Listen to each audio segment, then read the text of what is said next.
2/3 of voters who chose not to participate in the process yesterday. I hear you too.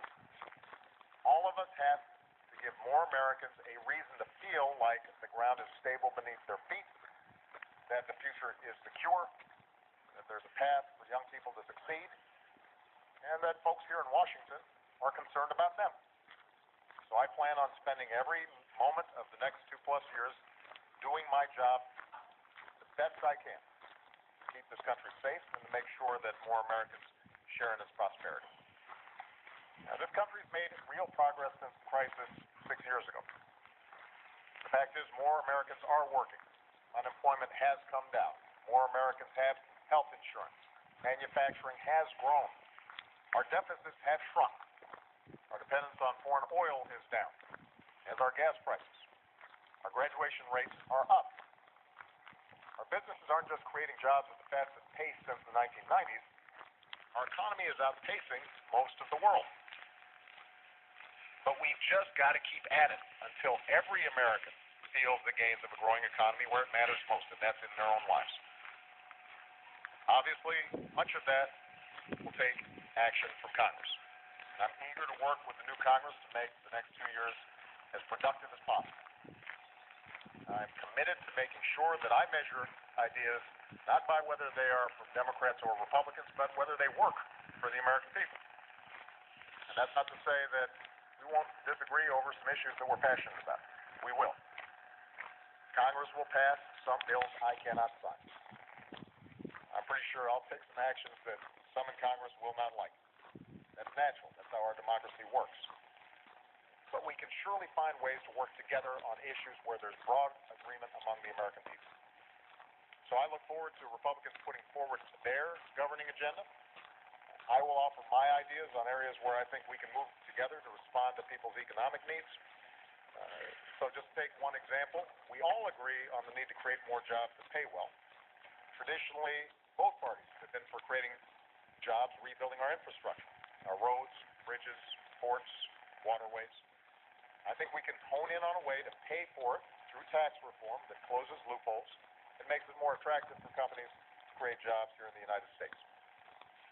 We can also work together to grow our exports and open new markets for our manufacturers to sell more American-made goods to the rest of the world.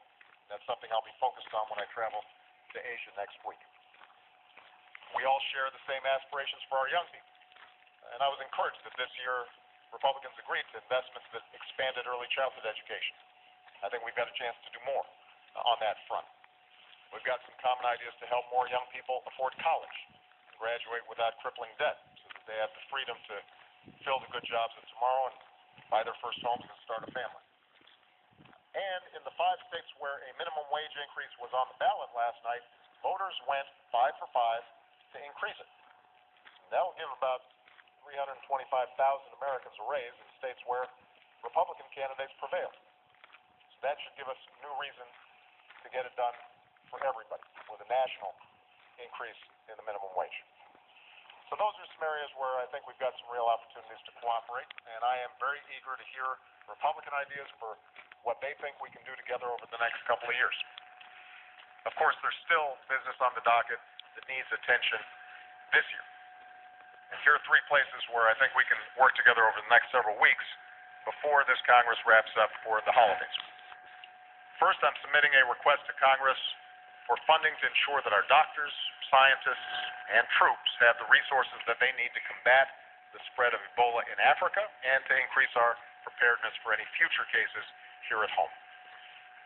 Second, I'm going to begin engaging Congress over a new authorization to use military force against ISIL. The world needs to know we are united behind this effort, and the men and women of our military deserve our clear and unified support. Third, back in September, Congress passed short-term legislation to keep the government open and operating into December.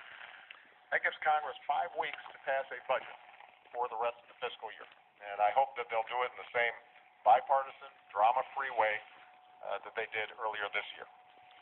When our companies are steadily creating jobs, which they are, we don't want to inject any new uncertainty into the world economy and to the American economy. The point is, it's time for us to take care of business. There are things this country has to do that can't wait another 2 years or another 4 years. There are plans what they can do and never give up and overcome obstacles, and they inspire me every single day. So the fact is, I still believe in what I said when I was first elected 6 years ago last night. For all the maps plastered across our TV screens today, and for all the cynics who say otherwise, I continue to believe we are simply more than just a collection of red and blue states. We are the United States. And whether it's immigration or climate change or making sure our kids are going to the best possible schools, to making sure that our communities are creating jobs, whether it's stopping the spread of terror and disease, opening up the doors of opportunity to everybody who's willing to work hard and take responsibility, the United States has big things to do. We can and we will make progress if we do it together. And I look forward to the work ahead. So with that, let me take some questions. I think that our team got my list. And we're going to start with Julie Pace at Associated Press. Thank you, Mr. President. You said during this election that while your name wasn't on the ballot, your policies were. And despite the optimism that you're expressing here, last night was a devastating night for your party. Given that, do you feel any responsibility to recalibrate your agenda for the next 2 years? And what changes do you need to make in your White House and in your dealings with Republicans in order to address the concerns that voters expressed with your administration? Well, as I said in my opening remarks, the American people overwhelmingly believe that this town doesn't work well and that it is not attentive to their needs. And as president, they rightly hold me accountable to do more to make it work properly. I'm the guy who's elected by everybody, not just from a particular state or a particular district. And they want me to push hard to close some of these divisions, break through some of the gridlock, and get stuff done. So the most important thing I can do is just get stuff done and help Congress get shellacking. What do you call this? And can you give us an update on your feelings about the immigration executive order and the result in the aftermath of this election? Does the election affect your plans to release it? Is it likely to come out before the lame duck session is over? And have you reduced its scope to just a couple million people? Well, as I said in my opening statement, there's no doubt that the Republicans had a good night. And what we're going to make sure that we do is to reach out to Mitch McConnell and John Boehner, who are now running both chambers in Congress, and find out what their agenda is. And so my hope is that they've got some specific things they want to do that correspond with some things that we want to get done.